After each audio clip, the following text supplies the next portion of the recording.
All right, now let's bring in Terry Strada, whose husband was killed on 9/11. Terry, thank you for being here. Appreciate your time. I'm sure it's not easy to talk about this, especially as we are approaching the 20th anniversary. But just a minute ago, you heard that clip from Lieutenant Colonel Donald Arias. He lost his brother on 9/11, and he said he doesn't expect too much out of the pretrial hearings. Are you in agreement with that? It's a slow process down there, so I imagine it'll continue to be slow, but I'm optimistic that eventually justice will be served. And what does justice look like to you for your husband, Tom?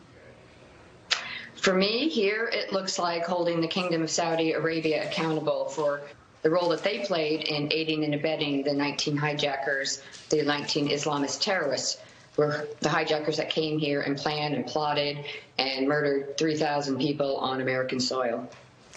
When you take a look at some of these numbers of the released Gitmo detainees, 729 total, 229 that have re-engaged in terrorist activities, and 151 still at large.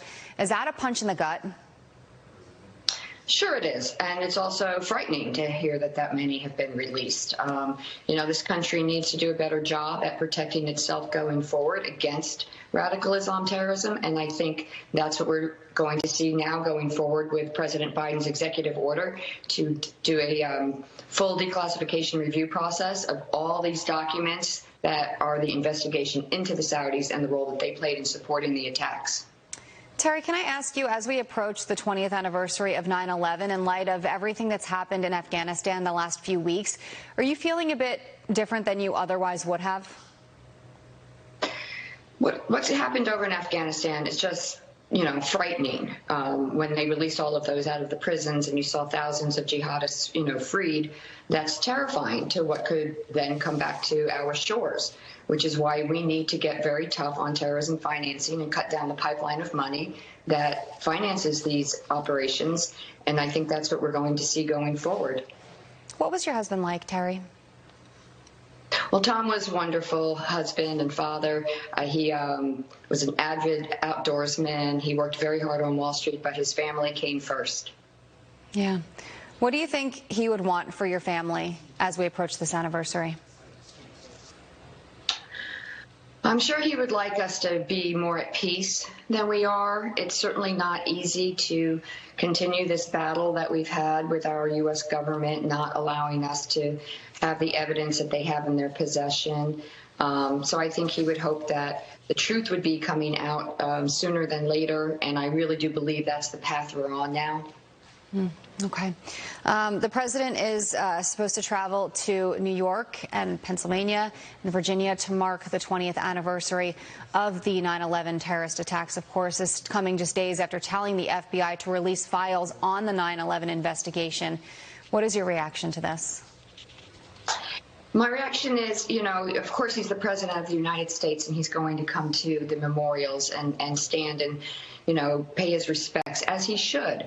But the release of the documents, this is a declassification review process of these documents. He's ordered the Department of Justice to go back and review all these documents, that they have overly abused the state secrets privilege, they've overly abused the classification process, and they've actually withheld documents.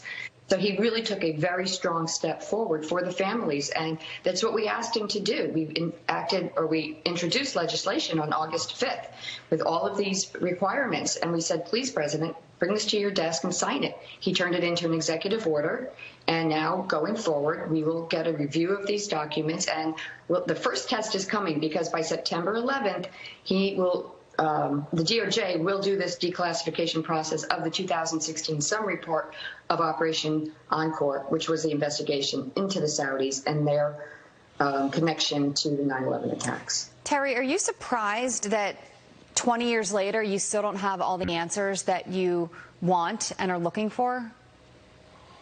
Yes, I'm surprised. I'm angry. I'm tired of this fight. The question has always been, was there a support network put in place here to meet and greet these Islamist terrorists? What really happened to enable the attacks to take place? And we believe the answers are in these reports that the president has now ordered to be reviewed and released to the greatest extent possible. And I do believe we will start to see answers to those questions. Okay, Terry Strada, thank you so much for joining us. I'm so sorry for the loss of your husband, Tom. I know that it's probably not